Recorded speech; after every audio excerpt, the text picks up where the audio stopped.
Everyone, আমি Uditi. Welcome to Diti's world.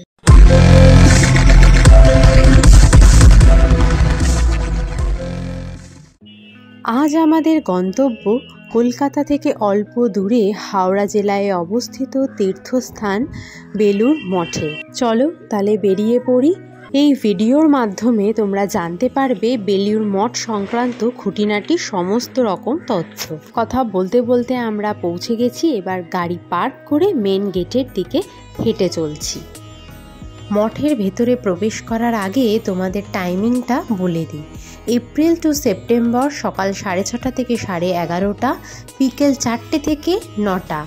R October two March সকাল 6:30 থেকে সকাল 11:30, আর বিকেল 3:30 থেকে রাত 8:30। প্রথমে তোমাদের বেলুড় মঠের চারপাশটা ঘুরে ফিরে দেখিয়ে দিই। এত সুন্দর ওয়েল মেনটেন রয়েছে সারি সারি রং বেরঙের ফুলের গাছ। এমন এক পরিবেশ যেখানে ঢোকা মাত্র মনের মধ্যে বিরাজ করে এক রাস শান্তি।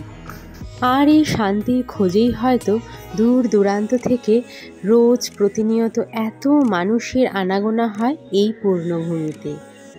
বাইরে থেকে মোটামুটি ভালোভাবে দর্শন হয়ে গেলে নিজেরা একটু সেলফি তুলে নিয়েই চট করে চলে যাব ভোগ প্রসাদের কুপন কালেক্ট করতে। আর এই কুপন কালেক্ট করার জন্য মঠের পাশেই যেখানে মঠ অফিস লেখা, তার পাশ দিয়ে চলে যাচ্ছে একটি সোজা রাস্তা। এই রাস্তা ধরে সোজা চলে গেলেই আমরা পৌঁছে যাব মঠের প্রধান অফিসে। আর এখান থেকেই রোজ 11:30টার মধ্যে, সকাল 11:30টার মধ্যে কালেক্ট করতে হবে প্রসাদ খাওয়ার কুপন। এবার আসি তোমাদের মনে যেটা ঘোরাফেরা করছে, কুপনের মূল্য কত। খুব ইন্টারেস্টিং ব্যাপার। আমি যখন জিজ্ঞেস করলাম কুপনের মূল্য কত, উনি আমায় বললেন তুমি যা পারবে তাই দাও, মানে তুমি তোমার ইচ্ছা মতো টাকা দিয়ে কুপন কালেক্ট করতে পারো। কুপন নেওয়া হয়ে গেলে আমরা এখন প্রবেশ করছি বেলুড় মঠের অন্দরমহলে।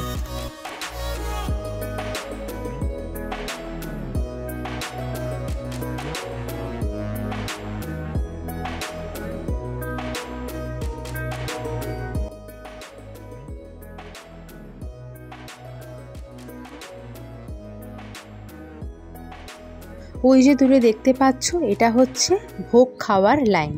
কিন্তু আমরা এখনই লাইনে দাঁড়াচ্ছি না, কারণ মঠের আশেপাশে রয়েছে আরও বেশ কয়েকটি দর্শনীয় স্থান। সেগুলোকে দেখে নিয়ে তারপরে ভোগ খাওয়ার দিকে এগোবো।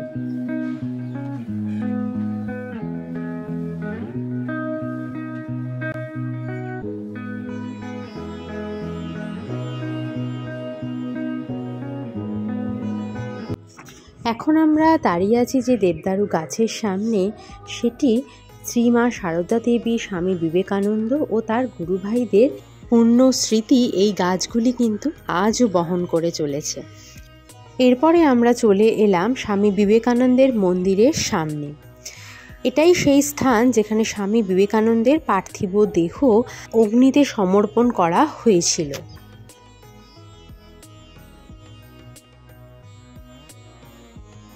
আর এখানে যে বেলগাছটি দেখতে পাচ্ছ, এই জায়গায় আগে আরেকটি বেলগাছ ছিল যেখানে স্বামীজি কিন্তু এসে প্রায়ই বসতেন।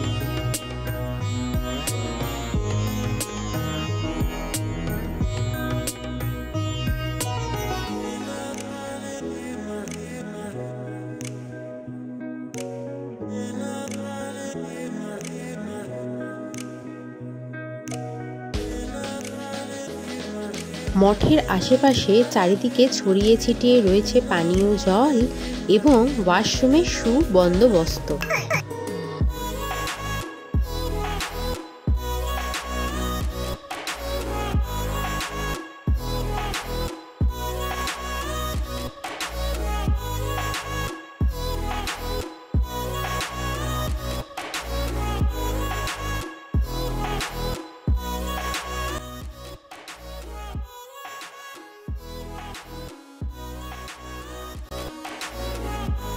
এরপর গঙ্গার ধার ধরে হাঁটতে হাঁটতে সোজা চলে এলাম বেলুড় মঠ ঘাটে।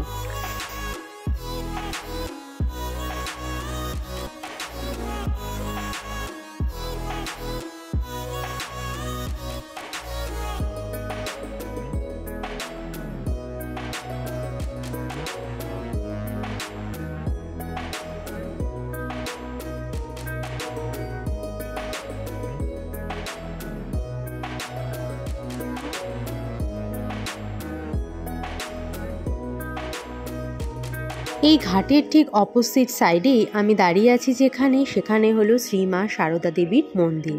কিন্তু ভেতরে কোনো রকম ভিডিওগ্রাফি ফটোগ্রাফি অ্যালাউড ছিল না বলে আমি আর সেগুলো শেয়ার করতে পারলাম না। এরপর শীতের দুপুরের রোদের আমেজ নিতে মাঠে বসে একটু নিজেরা জিরিয়ে নেব।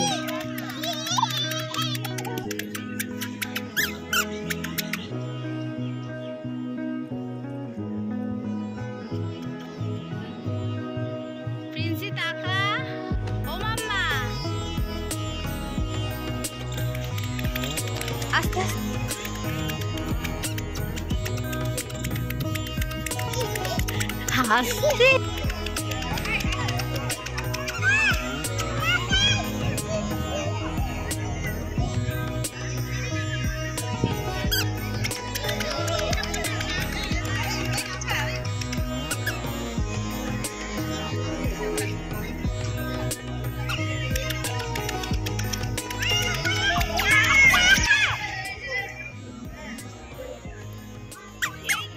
কি হয়েছে, বক্তব্য কি?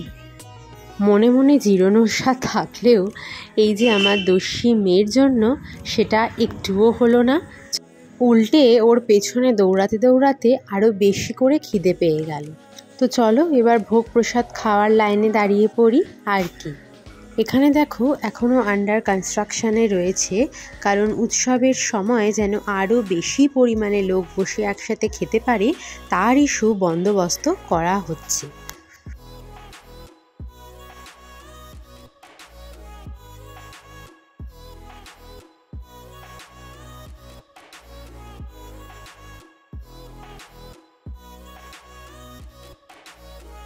তো খিচুড়ি তো চলেই এসছে। এবার আরেকটা ইন্টারেস্টিং কথা বলি, তোমরা বাড়ি থেকে যে যার মতো কন্টেনার নিয়ে যেতে পারো। দেখছো আমারও থালার পাশে আমি রেখেছি একটি স্টিলের টিফিন বক্স।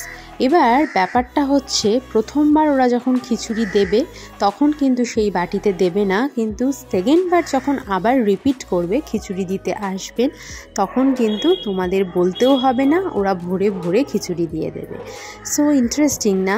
তো নিজেরা খেয়ে এবং বাড়ির লোকেদের জন্য কিন্তু ভোগ প্রসাদ নিয়েও আসতে পারার ব্যবস্থা রয়েছে। যেমন আমার শাশুড়ি মাকে বলা সত্ত্বেও উনি যেতে চাইলেন না, তাই ওনার জন্য নিয়ে এসেছিলাম, তাই উনি বাড়ি বসেই কিন্তু ভোগ প্রসাদ পেয়ে গিয়েছিলেন।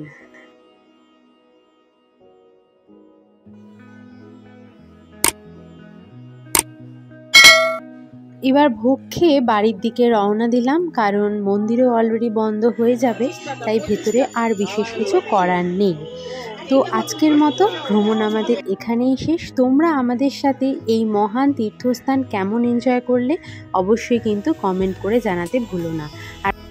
অ্যান্ড ভিডিওটা ভালো লাগলে একটা সাবস্ক্রাইব তো করে ফেলতেই পারো, অ্যান্ড সাথে থাকা বেল আইকনটা কিন্তু বাজাতে ভুলো না, কারণ এরপর থেকে ভিডিও আপলোড হলে সবার ফার্স্ট নোটিফিকেশান তুমিই পাবে।